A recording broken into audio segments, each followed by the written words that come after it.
فیصل واوڈا صاحب جب وہ الیکشن کمیشن میں رجسٹرڈ ہے اور اس کو ڈی نوٹیفائی کرنے کا ایک ڈیو پروسیس ہے اور وہ ڈیو پروسیس آپ کو بھی علم ہوگا. آپ کی حکومت اس کے اوپر ڈی نوٹیفیکیشن سے پہلے سپریم کورٹ جائے گی, پھر الیکشن کمیشن کو لکھا جائے گا, تو آپ نے وہ پروسیس کیوں نہیں فالو کیا؟ دیکھیں ندیم ملک صاحب, سب سے پہلے جو سب سے امپورٹنٹ چیز ہے نا اس مسئلے کا ریزالو ہے. یہ تو بات کی سیکنڈری چیز ہے کہ آپ بین کرتے ہیں, ڈیبار کرتے ہیں, الیکشن کمیشن کے پاس جاتے ہیں, سپریم کورٹ جاتے ہیں. ابھی پرائمری ہمارا ملک کا مسئلہ یہ ہے کہ مفلوج کر کے رکھ دیا آپ نے ایک عام آدمی کی زندگی. خطرے میں لبیک والے بھی ہیں, خطرے میں پولیس والے بھی ہیں, اور شہادتیں ہو گئی ہیں. اب اس مسئلے کا حل کیا ہے؟ اس مسئلے کا حل جو میں نے تجویز کی تھی اس ٹائم پہ وہ یہ کہا تھا کہ دیکھیں اگر ایک آدمی برا ہے, گستاخ رسول ہے, آپ اس کو کس طرح کارنر کر کے ہمیشہ کے لیے وہ چیپٹر بند کر سکتے ہیں اور سزا دلوا سکتے ہیں, جب پورا کنبہ 10, 50, 100 آدمی, مثال دے رہا ہوں آپ کو, ایک ساتھ کھڑے ہو جائے. تو میں نے ان سے کہا تھا کہ آپ ایک بورڈ بنائیں, اس بورڈ کے اندر سارے مذہبی لوگوں کو بیچ میں لیں, اس کے ساتھ باقی مسلم امہ کے جتنی باقی ملک ہیں, سعودی عربیہ ہے, باقی ممالک ہیں, ان کو اپنے ساتھ بٹھائیں اور ایک ساتھ پروٹیسٹ کریں, ٹھیک ہے, اور پروٹیسٹ کر کے سمجھائیں کہ ہم آپ کے مذہب پہ بات نہیں کرتے تو ہم برداشت بھی نہیں کریں گے. تو اس کا امپیکٹ ساری زندگی کے لیے ہوگا. ٹھیک ہے, آپ نے کوئی گستاخی, آپ کو تھپڑ مار دیا, آپ کو لات مار دیا, آپ کو نکال دیا, گستاخی بند, پھر کوئی اور گستاخ پیدا ہو جائے گا, پھر آپ یہ کام کریں گے. چیز کو اوپر سے نہ کاٹیں, جڑ سے کاٹیں. جڑ سے کاٹنے کا طریقہ ہے ہم سب متحد ہو کر اس ایسی چیزوں کے اوپر, ان ملکوں کے اوپر پریشر یہ ڈالیں کہ ہم آپ کے مذہب پہ بات نہیں کرتے, ہم احترام کرتے ہیں, ہم اپنے مذہب پہ برداشت نہیں کریں گے, سب کو احترام کرنا سر ہوگا. آپ تو یہ کہہ رہے ہیں نا کہ اس کو پراپرلی ٹیک اپ انٹرنیشنلی کیسے کرنا چاہیے, نہیں یہی طریقہ ہے. آپ ٹیمپریری دیکھیں, آپ بجلی کی یا بلب فیوز ہوتا ہے, آپ ٹیمپریری تار سے جوڑ کے لگا دیتے ہیں, وہ پھٹ جائے گا. نہیں سر, ہم اس کا پرماننٹ علاج کریں. نہیں, ہم پرماننٹ تو چاہتے نہیں ہیں, ہم تو کچھ اور سیاست کھیلتے ہیں. لاہور میں NA-122 کا بائی الیکشن تھا نواز شریف کی ڈسکوالیفیکیشن کے بعد, اور اس جماعت کو الیکشن لڑوانے کے لیے آپ لوگ سارے خوش تھے کیونکہ وہاں سے 10-12 ہزار ووٹ کاٹے جانے تھے. دیکھیے ندیم ملک صاحب, خوش تھے کہ نہیں تھے؟ کلثوم نواز الیکشن لڑی تھی, اللہ ان کی مغفرت فرمائے, لیکن یہ سیاست میں آپ لوگوں نے فیکٹرز پیدا کیے ہیں. میں تحریک لبیک کے لوگوں سے اکیلا ملا ہوں, کئی دفعہ ملا ہوں, سعد رضوی سے ملا ہوں, اور بڑے اچھے ایٹماسفیئر میں ملا ہوں, بڑے اچھے بحث بھی ہوئی ہے, لیکن بڑے اچھے ایٹماسفیئر میں ملا ہوں. ٹھیک ہے, اور میں آپ کو ابھی بھی کہہ رہا ہوں, میجورٹی وہاں جو لوگ ہیں وہ بڑے سمجھدار, بڑے اچھے دماغ کے لوگ ہیں.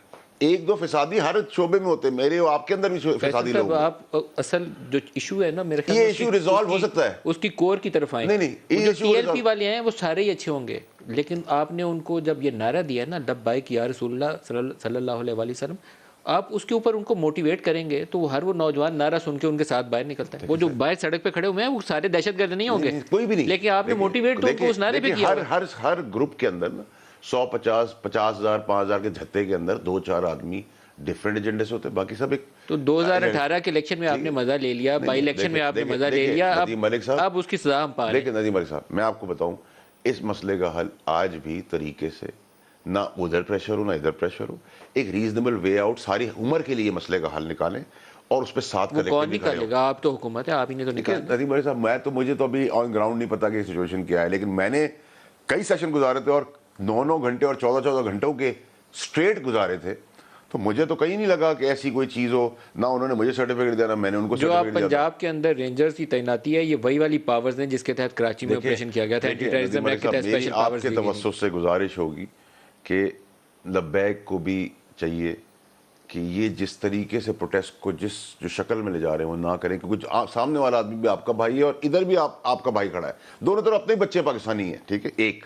نمبر 1. نمبر 2, کلیکٹیولی آپ جیسے لوگوں کو بیچ میں بٹھا لیں, جو نیوٹرل لوگ ہوں, جن کا کوئی انٹرسٹ نہ ہو, اپوزیشن کی پارٹی کو بلائیں, آئیں, مذہبی ایک ٹیم بناتے ہیں, کل سے فلائٹ لیتے ہیں آن بورڈ, گورنمنٹ سارا ایکسپینس بیئر کرے گی, ملک چلتے ہیں, اس چیز کو جڑ سے اکھاڑ کے پھینکتے ہیں, پرماننٹ سولوشن کرے نا, ہماری آنے والے نسلوں کو بھی یہ پرابلم نہ ہو.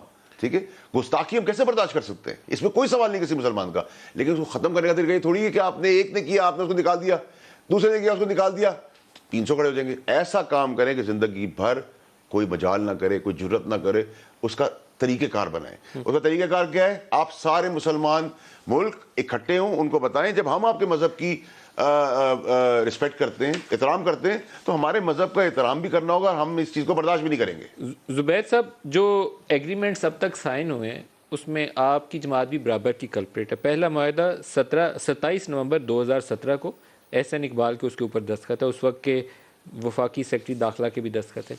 پھر بریگیڈیئر اعجاز شاہ والا ایگریمنٹ ہے, اور لاسٹلی یہ جو ایگریمنٹ ہے جس پہ شیخ رشید اور پیر نور الحق قادری کے دستخط ہیں, یہ 11 فروری 2021 اسی سال کا ایگریمنٹ ہے. تو اسٹیٹ کی انٹینٹ کہاں تھی جب یہ سائن کر رہے تھے کہ ہم سفیر کو نکالنے کا فیصلہ کریں گے؟ اس وقت پتہ نہیں تھا یورپین یونین ہمارے ساتھ کیا کرے گی, امریکہ ہمیں کیا کہے گا, ویسٹ سے ہم باہر ہو جائیں گے. اس وقت ایگریمنٹ کرتے ہوئے کیا سوچی دماغ میں ابھی بھی یہ سمجھنے سے قاصر ہوں. وہ وزراء تھے, وفاق کے نمائندے تھے, کس اتھارٹی سے ہی بیٹھ کے دستخط. میں آپ کو ایک چیز کلیئر کرتا ہوں, ندیم علی صاحب یاد دیں, P M was not informed. P M کا کنسنٹ اس میں نہیں تھا.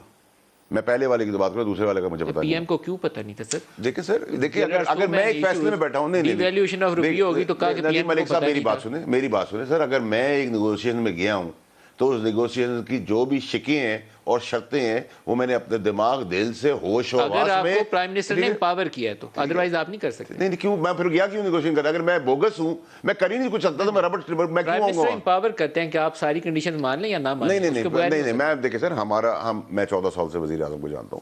جب آپ وزیر اعظم کہتے ہیں کہ میں نیگوشیٹ کرنے جا رہا ہوں, ٹھیک ہے, تو نیگوشیٹ کرنے میں مجھے بچے کی طرح تھوڑی کہا کہ کافی پینا, آپ چینی ڈالنا, آپ دودھ ڈالنا, کرنا.